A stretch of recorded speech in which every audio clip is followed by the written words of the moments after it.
Good morning. Decided to come out this morning earlier than I might have because we had snow last night. So a little fresh spring snow here.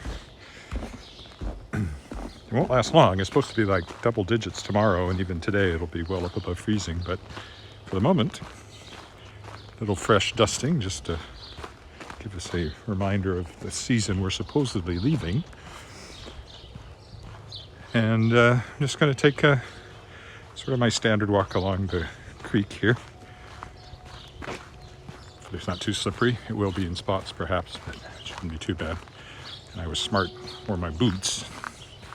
So it's quite lovely this morning, but it was a bit of a surprise last night when it started snowing.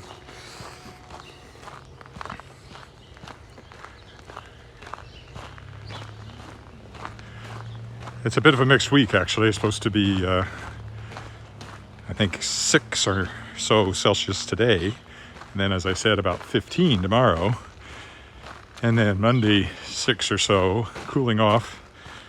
And currently they were showing, last time I looked, 5 to 10 centimeters of snow on Monday night, and then well below freezing on Tuesday before climbing back up again after that. So it's just that time of the year in Saskatchewan. Still a lovely day, even with the snow.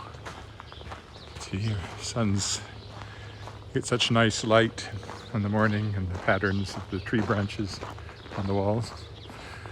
I always enjoy that. I don't know why. Oops. Watch where I'm going. I couldn't see because of the snow, that rough spot where and I forgot there was dirt.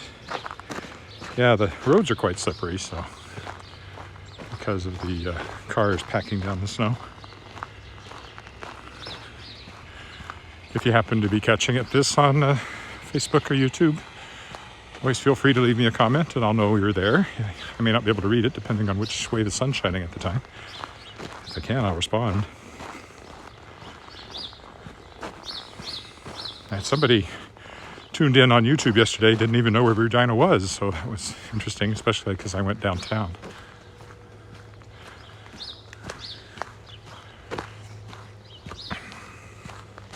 So let's see, on the Kickstarter front, I am running a Kickstarter right now to fund Shapers of Worlds Volume 2, an anthology of short fiction by authors who were guests during the second year of my podcast, my Aurora Award-winning podcast, The World Shapers.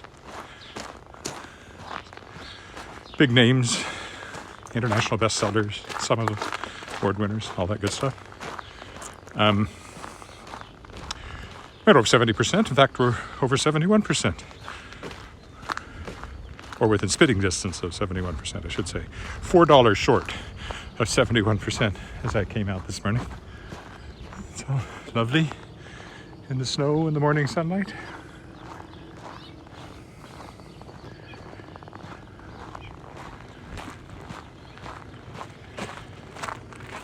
So if you're catching this and you'd like to check that out, it's at, you can go to Kickstarter and just look for Shapers of Worlds Volume 2.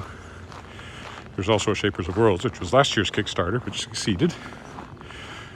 But you can also just go to tinyurl.com/Shapers of Worlds 2, Arabic numeral 2. And that will take you directly there. Still lots of great backers rewards, signed books, ebooks, audiobooks, even framed, ready-to-hang photographs from one author, Tuckerizations, your name used as a character in a story, all that good stuff. Check it out. I'm even offering for $3,000 a 3-month mentorship, writing mentorship. So, if you happen to have $3,000, actually it'll be like with shipping for the book, $3,025, burning a hole in your pocket, back at that amount, and I will gladly work on you with a writing project of your choice for 3 months or so, or, I had to put a number on it, but it might be longer. Okay, up on the dike, here comes the jogger the other way.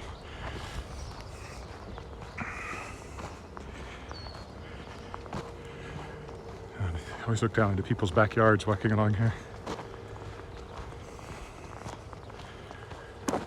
Morning.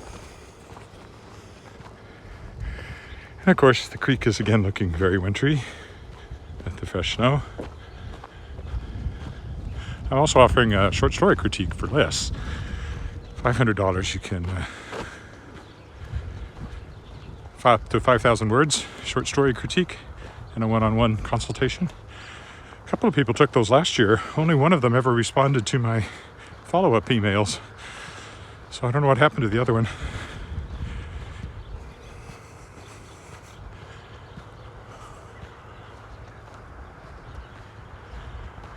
Ahead of last year's Kickstarter, I was only at 70% with only 5 days to go, and it's still funded.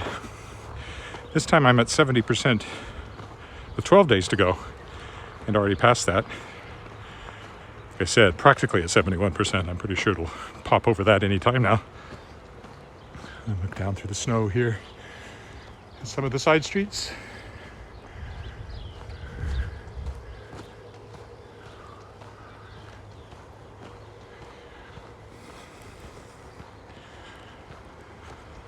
So I'm fairly confident that I will get there to my $15,000 Canadian goal.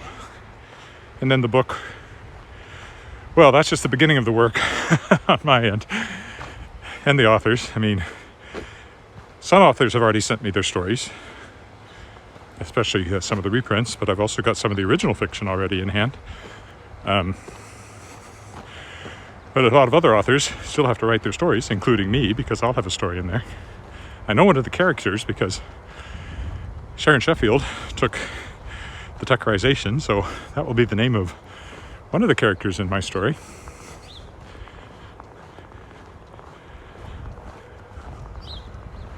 But I don't actually know what the story's going to be yet. So everybody will have to write stories. Those will all come to me. I have to edit them. I have to send out contracts. I have to pay people. I have to assemble the book. At least I have the cover art. I have to design the cover for the print edition. Finish that. I have to do the ebooks, the final order of stories. Looking quite wintry again with the fresh snow. There's the other way. And of course the crows calling. Been hearing a lot of that on these walks.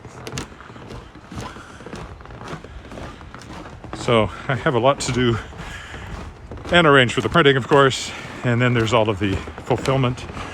The printed books are sent out by the printer I've used last year. So they print them and mail them out, which is great. However, there are a number of books that I'm offering. Like some people are taking a copy of the original book as well, or some of my own books. And I have to mail those out. Make sure everybody gets the ebooks they've backed for. Just a lovely morning in a sort of, but it's spring, why is it all covered in snow sort of way. Again, if you happen to be watching live, if you comment, I'll see it. I might not be able to read it going in this direction with the sun behind me.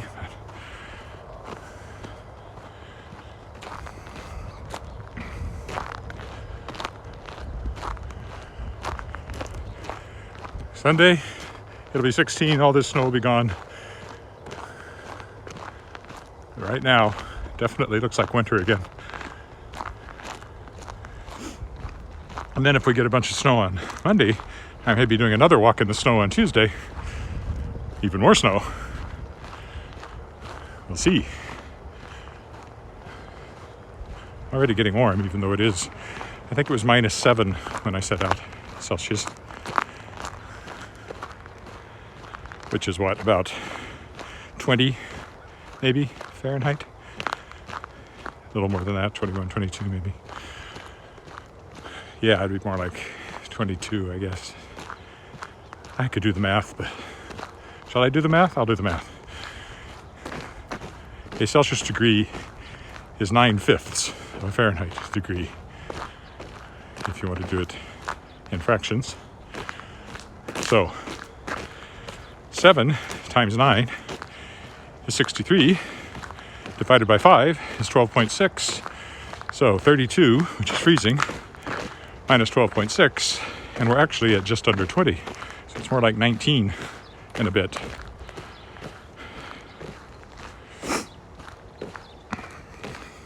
Fahrenheit. And it's a little slippier than I'd hoped on the walk here, so I have to be a little careful. So again, walking through the park here with, there's playgrounds and ball parks and things over on this side, past the trees. And back there is the what's called Waterfall Park. At least that's what I call it. Kiwanis, I think, is the actual name. Maybe it's Kiwanis Waterfall Park. No waterfalling at the moment, but it's a very nice area once the water is actually flowing.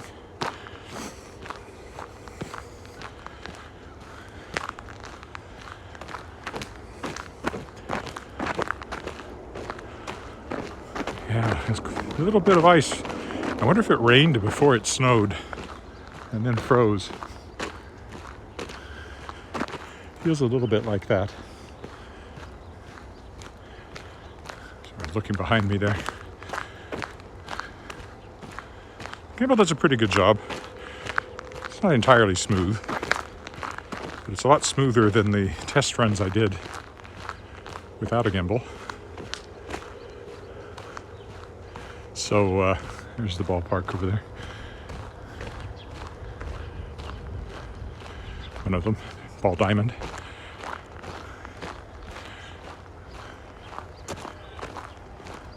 There are a few places you can go down behind the bushes, but it doesn't really go anywhere.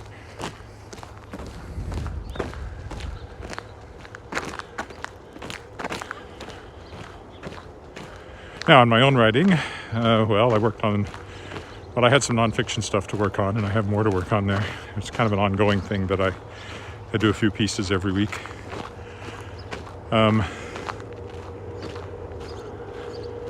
But I did get some work done again, not enough, on The Tangled Stars, my next Daw novel. Once the Kickstarter's over, that time will free up a lot more, which is good because I'm behind. And I can already tell the revision process is going to be quite intense. You can see the bleachers of the ballpark.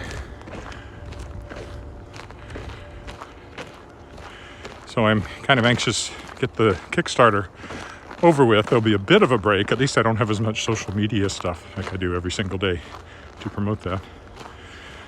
And I can hopefully put in all day stints on The Tangled Stars and get through that. The plot is advancing. I have a character on Earth now. The other two characters are in a spaceship, kind of a beat up old salvage craft, currently docked at Earth Capital Station. In my story, the capital of Earth,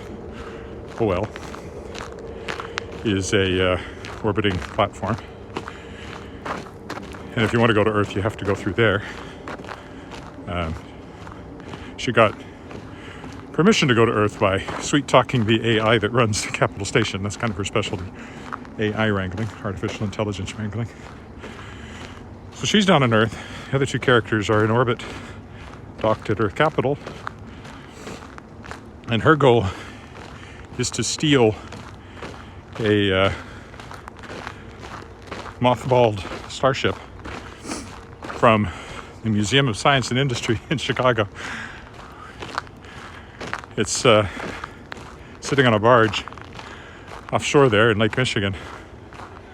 And again, she's an AI wrangler, so what she has to do is convince the AI that runs the ship and has kept it in operating condition, even though it's been mothballed for decades, that they really need it and it should come with her, take off from its barge, and they'd go out rendezvous with my other two characters who are having their own problems, trying to escape a kind of a crime lord that's after the main character. His current companion is another crime lord, so I've got a lot of criminals in this book. I didn't really picture quite that way when I started writing it, but that's the way it's coming out. Crooks and criminals and con men.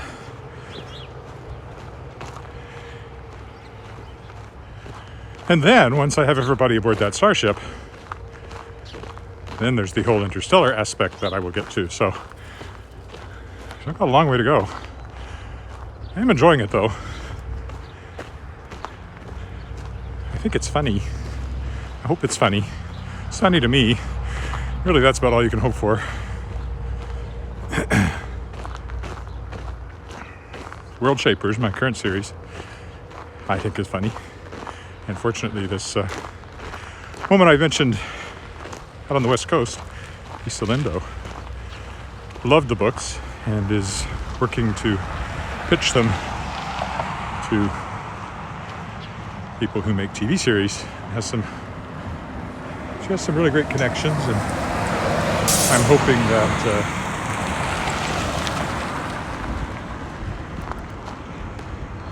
something comes of that. Oh, this is quite slippery.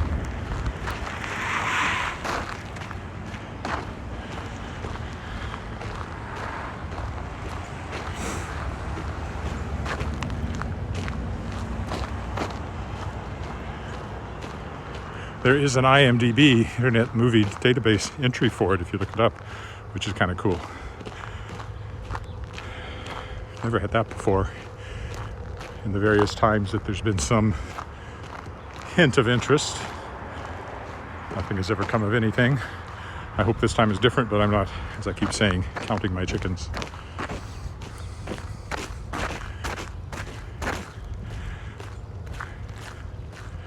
Well, much slipperier than I thought, but I think I'll be okay if I'm careful. If not, you'll see it here first. And if you are watching live, please drop a comment so I know you're there. And I can respond if I can read it, which I might be able to. I was answering questions yesterday, walking downtown. Somebody wondered why there was nobody walking around. Well, right now we're kind of locked down a bit more again because of a uptick in cases, specifically here in Regina and area. That's one reason. The other is a lot of people working from home and have been for quite a while. Also, it was the morning and I was in the warehouse district, and that's all restaurants and nightclubs, and not only are they closed, they wouldn't be open anyway at that time in the morning, so it did seem quite empty, I admit, especially if you're from a bigger city, which that person may have been. Walk on the grass in the snow is actually better than walking on the slippery path there. Still right by the creek here, Wascana Creek. I walked over in that area on a previous walk, and I'm sure I will again. Sheldon Williams Collegiate's over in there.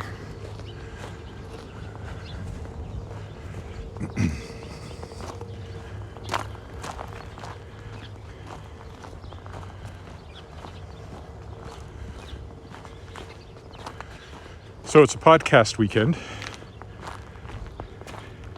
So this weekend's episode will feature Mark Everglade, an author I wasn't familiar with. He reached out to me, and very interesting to talk to. He's cyberpunk focused, which is cool. So we talk quite a bit about cyberpunk as well as his specific books. And of course, my podcast is all about process of writing, the creative process. So we talked about how he does all of that.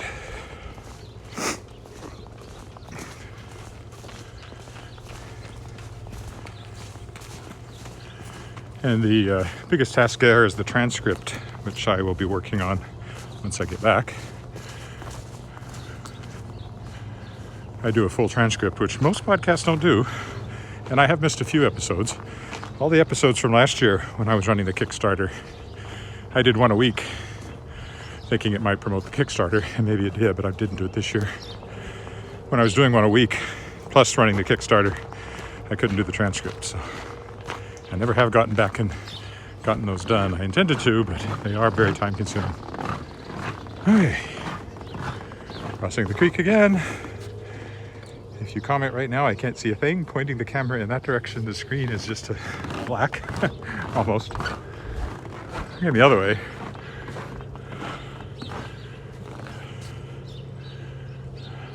becomes joggers and a dog. See a lot of that, no matter what the weather is.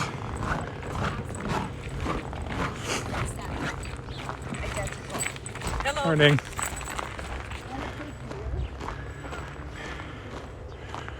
I try not to point the camera directly at people as we go by.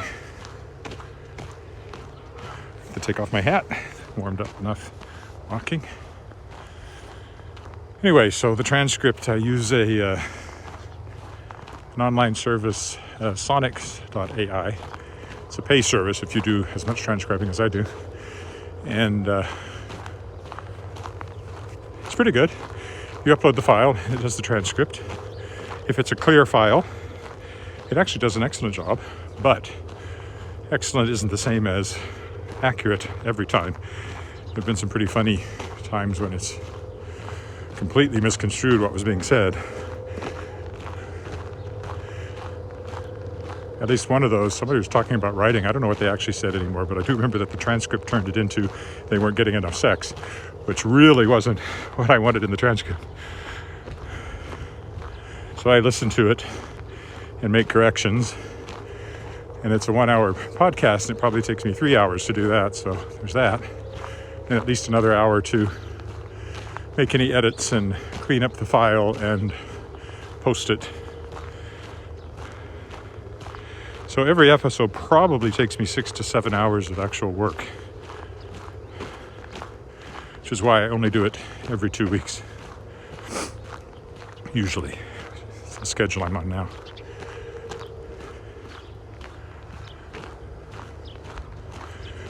That'll come out on Sunday, I would think. This is Saturday. That would be tomorrow. Probably I will take my walk tomorrow if I do, before it comes out. But I will have the transcript done by then. Just probably won't have posted it yet.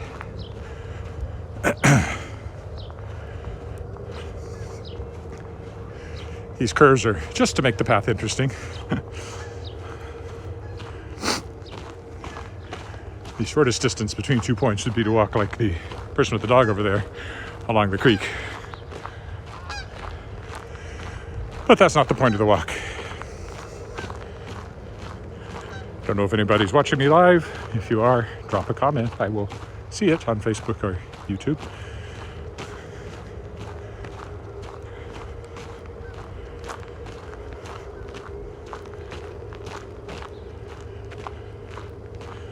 This is Saturday, so it's our, buy groceries day, that kind of thing as well. Any errands that need to be run.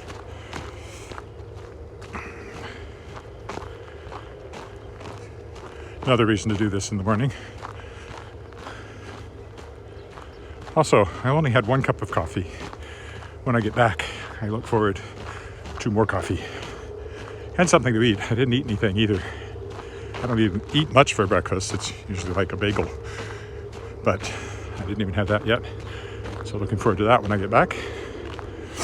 But I hope you're enjoying this return to winter walk through the park here, even though it's spring.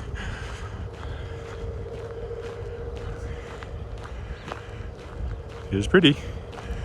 The sun's shining on the fresh snow, which will be fresh slush in about 4 hours as it continues to warm up.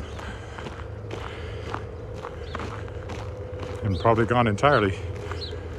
If not by this time tomorrow, then later in the day. The temperature goes as high as they say it will. Last time I came this way, I went up this path and zigzagged through the residential area over there. But today, I'm going to stay on this side and follow my traditional walking path, which was my jogging path in the fall before the snow arrived. But as I've been saying, with my knee acting up, I don't think that jogging is going to return to my life.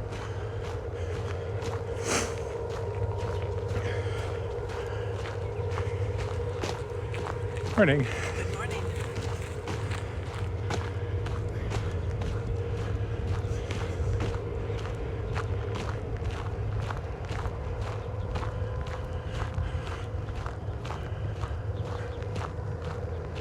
back into the sun there. It's like a Christmas postcard, except Christmas is long behind us and even longer away from us in the future. It is spring. This is Saskatchewan spring. As my daughter said last night, I thought we were done with snow. It's only March. I've seen heavy snowfall on the Victoria Day weekend in my day. That's the weekend when everybody goes out camping, so for the first time. So really annoying when you get that, but it has happened in my memory.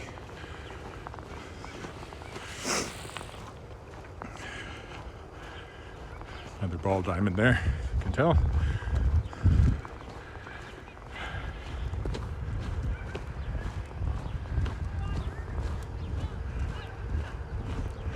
Coming up this week is just more of the same.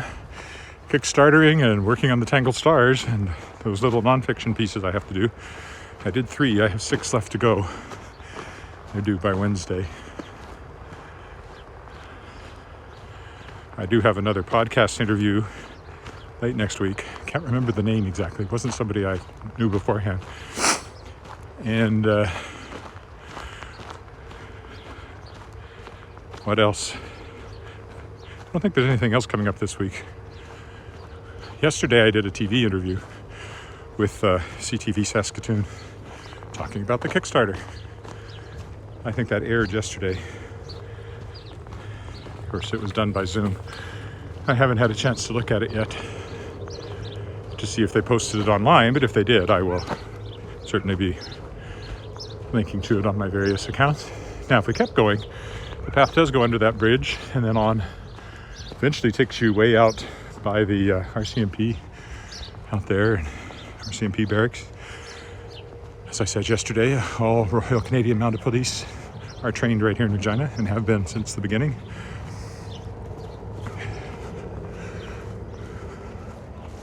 Because they began as the Northwest Mounted Police and Regina was the capital of the Northwest Territories. Huge, huge territory. That is now various territories and provinces is all governed from here in Regina. I'm going to walk in the grass.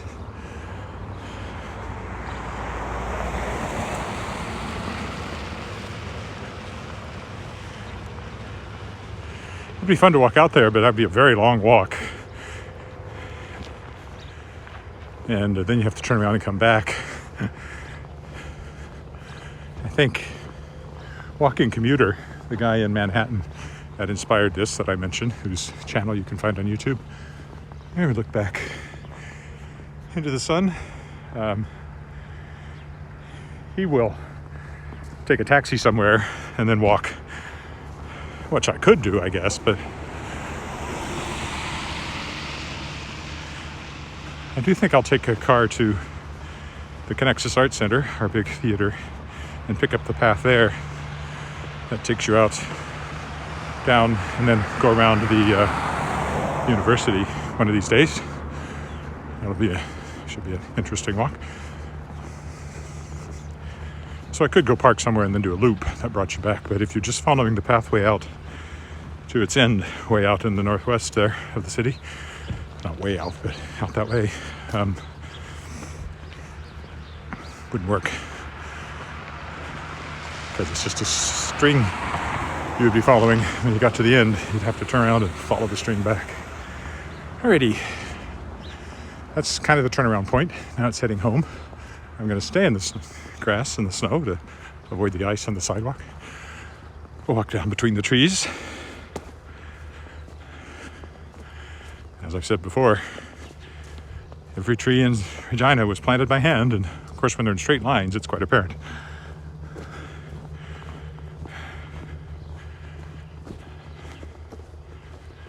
A little more exercise walking on the soft ground over here too, I think, although walking on the icy road keeps your attention too. Haven't had any comments this morning. Is anybody watching live? If not, and you're watching the recording, that's good too. If you're not watching at all, well, I can't help you. What's wrong with you?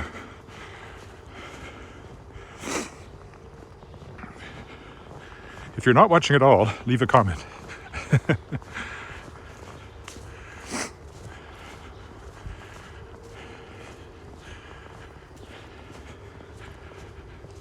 I am working up a sweat, despite it being below freezing. It's probably gone up another degree or two since I went out, as the sun climbs higher. Roads aren't melting yet, though, so.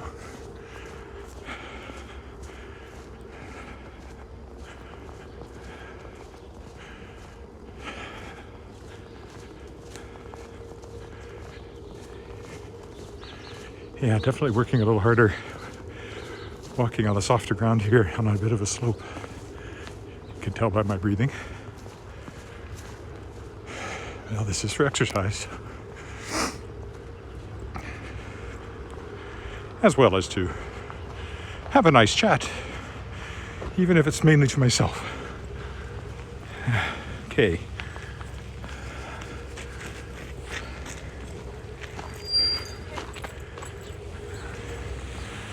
I'll continue walking on this side instead of going down the shortcut there I was looking at, which would take us back to the path.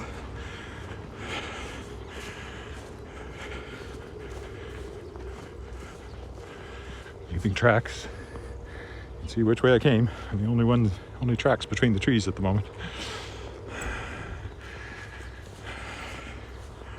Oh, I think there's a comment there. I can't read it going into the sun though, so we have to wait till I change directions.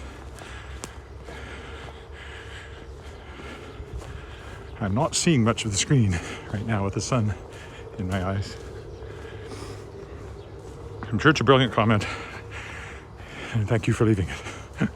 And I'll get to it in about 10 minutes when I change direction, maybe. Not before. I can't quite make it out.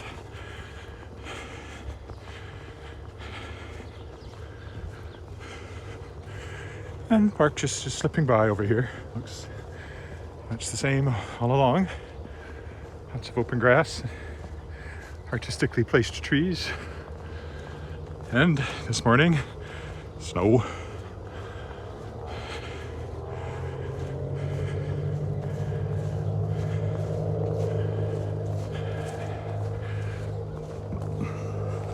We'll come to a road up here, which I'll take down by the Neo-Buckwell Center. And when I turn the corner, maybe I can see the screen better. Oh, getting quite warm.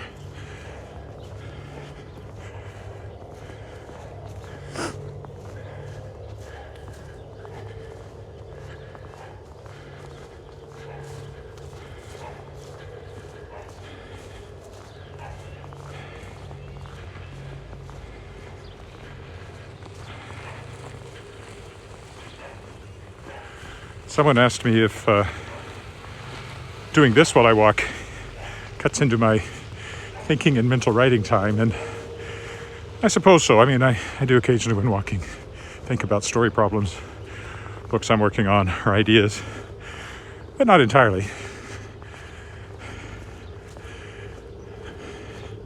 Anyway, I don't mind. I enjoy this, and it has really given me incentive for walking every day and not making excuses for not walking.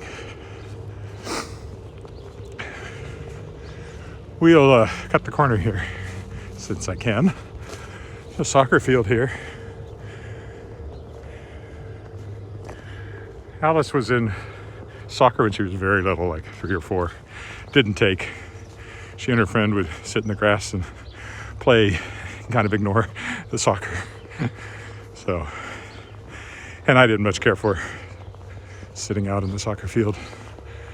So she ended up in dance, which I think she's glad she did, although she does kind of wish she'd also kept up figure skating. Again, I'm going to stay in the grass here. Hey, maybe I can read that if I can get it against the dark background. It's just somebody saying, I'm watching. Oh, it's Terry. Hi, Terry. Good to know. That's one.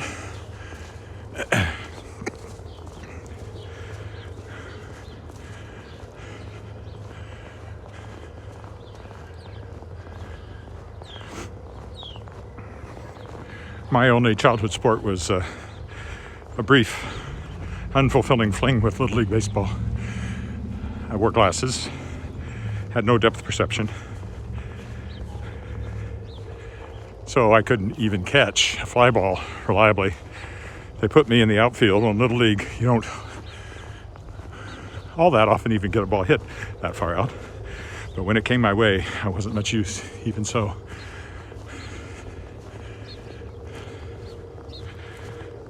The only sport I played in high school was 1 year of football, taking advantage of my size. If you don't know me, I'm 6'2", currently about 235 pounds. In high school, I kind of shot up to that. If I wasn't quite 6'2", I was well over 6 feet, and would have weighed somewhat less, but I was still a big guy. Hated to run though, and couldn't catch the ball. I think again it relates to depth perception and all that sort of thing with bad eyesight, so I became a center, and all I had to do was snap the ball and then hit people. I could hit people. I was good at that. So we had a very successful high school team until we hit the playoffs. It was 9-man football, and we were beating teams by enormous scores. I remember one I remember was something like 60-12, or those kinds of scores sometimes, not always, but 34-8. We thought we were hot stuff. So we had an option at the end of the season to play within our league for something or other, or to go straight on to the next level of competition, which would lead to the provincials. Well, naturally, we thought we had the provincials locked up the way we were playing. So we chose that. First team we hit was Esterhazy. Esterhazy beat us, if I remember right, 22-7. And that was the end of the season and the end of my football career. Except for touch football at university. That's the Neil Balkwell Center.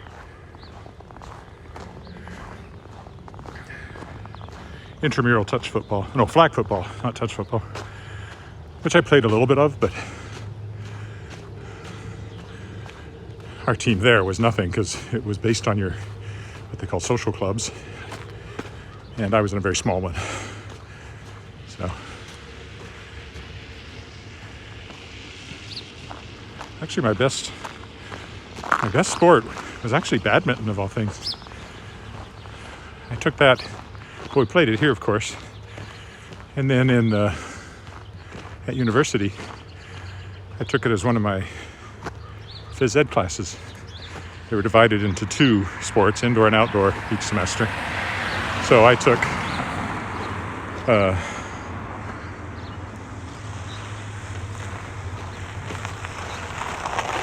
badminton and archery, and I took archery because of my interest in medieval fantasy. And sorry, I'm walking very carefully across that extremely icy road. And archery and badminton, and golf and bowling. That's how it's split up. I really enjoyed the archery, enjoyed badminton, and I was somehow, hard to believe, one of the 2 best badminton players in our phys ed class. Basically because I had played it in gym classes here in Saskatchewan.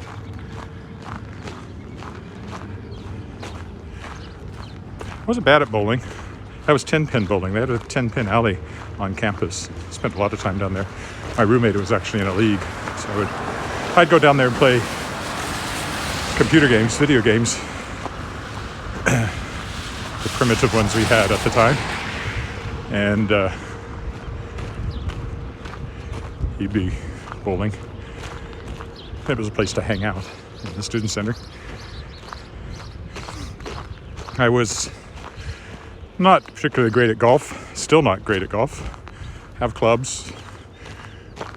My wife has a membership at the West Canada Golf Club. Every year we say we will play more. Every year we seem to fail to do that. And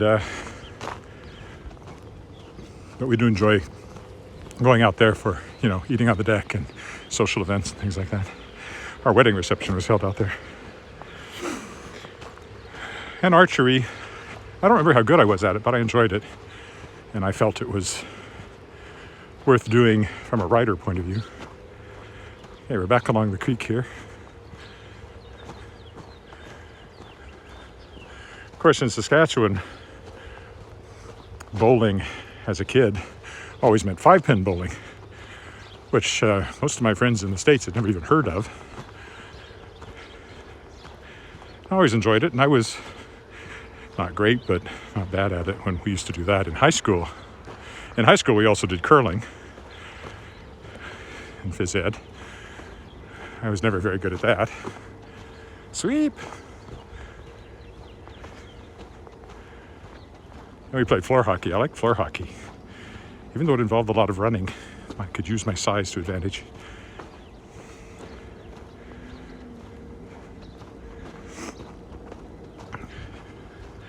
Calisthenics. Blech. Push-ups, all that kind of thing? No. Periodically, I've done weights. As I've said on previous walks when we went by the old downtown Y, for about 2 years, I was quite religious at going in there. And then they've closed it, so that has fallen aside. If I pick it up, I'll have to find another gym.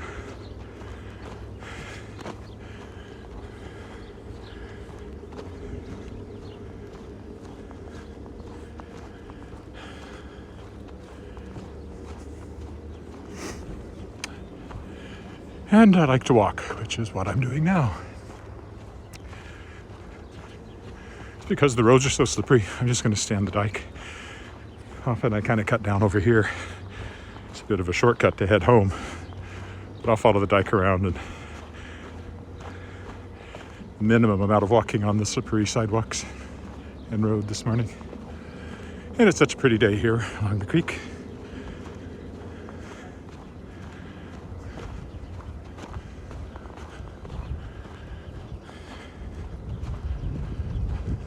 Kept up a good pace, I think, despite my knees still hurting.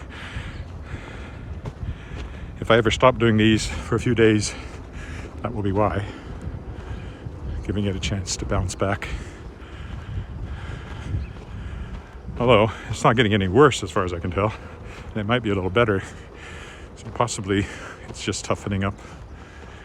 I don't think it's in the joint per se. It seems to be in the connective tissues around there.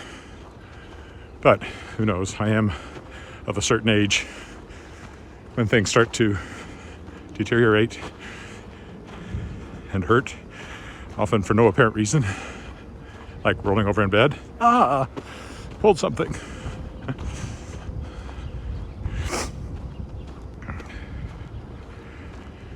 Actually, I haven't walked along this stretch of the dike in this direction, so this is new from the walk's perspective. Terry, if you're still there, or anyone else.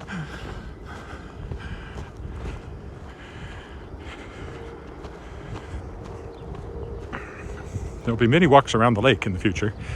You have to do that one, Hunter. That's the classic Regina walk around West Lake.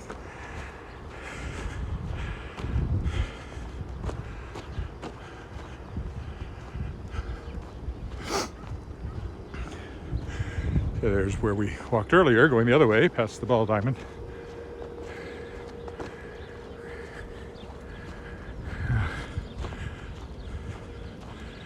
Yes, there is another comment there, I think from Terry. I can't read the comment, but I know she's there.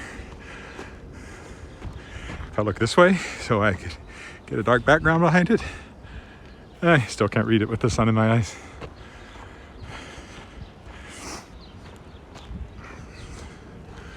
I will read it when I can.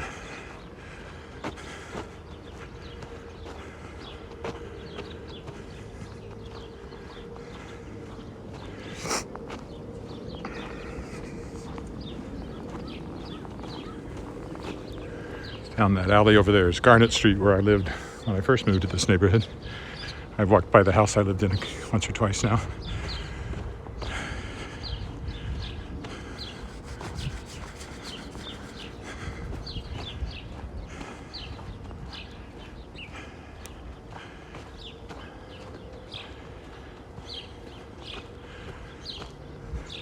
One difference between now and maybe the dead of winter when you walk in the snow, it's all the birds you hear singing.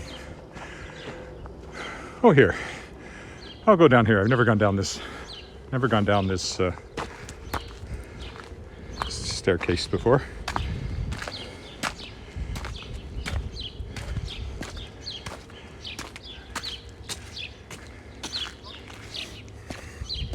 Carefully.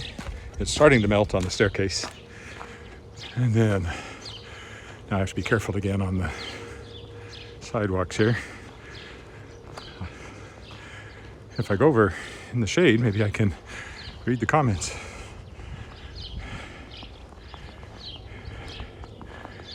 Yes, I can. Yes, Derek, it is a nice day for a walk. There. I had to find a shady spot before I could even read the screen. It's a nice day for the walk, but boy, is it bright. Oh, now it's decided it wants to point over in that direction. I don't know how it decides that. We'll walk down Garnet Street here, and then I'll go by the house where I used to live. Over here is the, well, they call it the bowl. It's a flood control thing, but as you can see, it also makes a very nice toboggan run. And if you see that sort of divot over there, I'm sure that's from people using the same run over and over again. Took Alice there a few times when she was littler.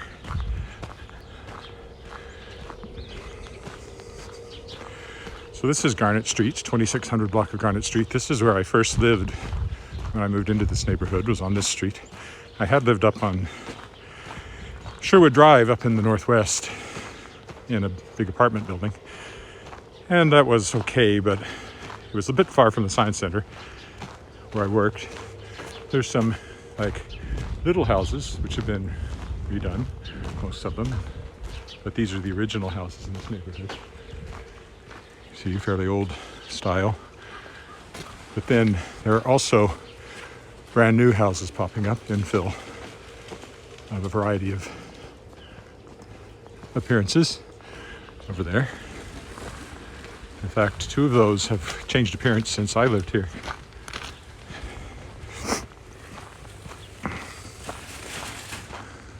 Whoop.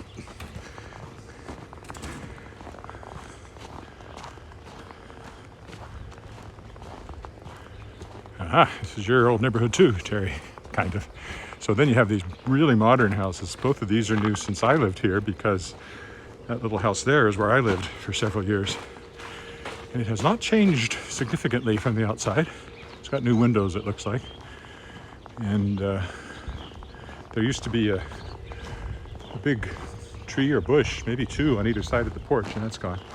This house was still there. I remember who lived there. But this one is new since then. But I haven't lived there since 97 when I got married. So it's been a while. I think the house dates to post First World War. It's just a box, really. The bathroom opened directly off of the kitchen. And that was also where the stairs down in the basement were. And just an opening in the kitchen floor with stairs going down and a railing. The living room. The two bedrooms opened off of the living room. No hallway. But for me, on my own, it was perfect. And I could even walk to the science center from here if I wanted to, or ride a bike, which I did sometimes, or walk to the CBC for my science column.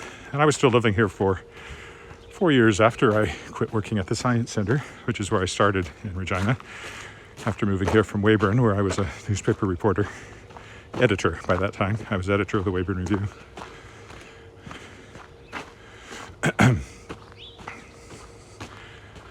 So aside from a couple of years up there in that apartment building, I don't know how long I was up there. It wasn't too long. I've always lived in this neighborhood in Regina. So I've walked these streets many a time, but only recently live streaming the effort and talking as I go. My father was a preacher. He would have liked me to be a preacher. Talking is not something I've ever had a problem with. Giving speeches and stuff. Just another look down one of the other streets here. Cameron. I can give an extemporaneous talk of any length you want. So I like these buildings, these row buildings here. Go around. I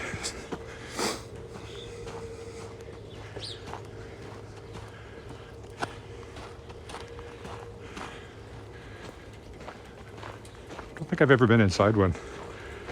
I like the outside. They're just very different. We don't have a lot of those kinds of row houses in Regina, unlike some places where they're common.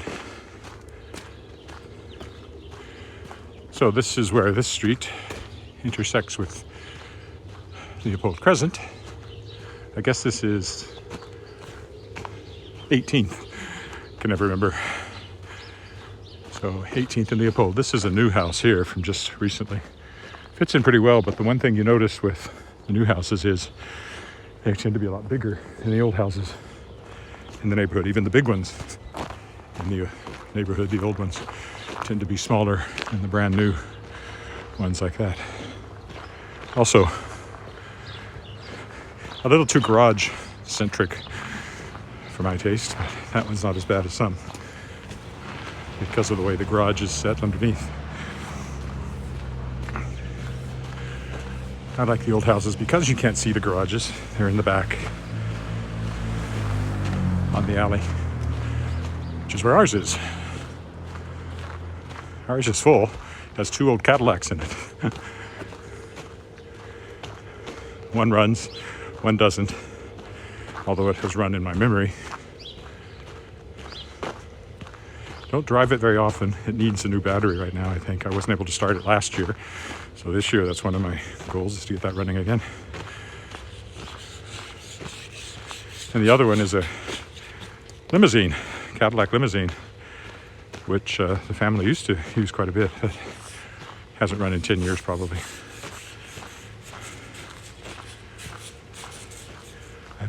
It was still running when we got married. That was 20 some years ago, 23 years ago, 24 this year. It must have run for some time after that, but I don't remember exactly when it was parked for good. So it would take some work to get that one running. I keep seeing that owl and thinking it's an actual bird, but it's to scare away the pigeons. Oh, there's another comment. Yeah, it does look nice. Yeah, and that one's not bad, but a lot of the new ones, that's all you see is the garage because it sticks out from the house. And you have to walk down beside it to get to the main entrance. You see a lot of that in the newer developments, and I don't particularly care for it. I don't think it makes the neighborhood look friendly.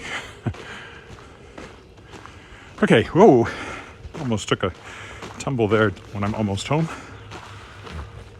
This is the traditional stopping spot when I walk in this neighborhood.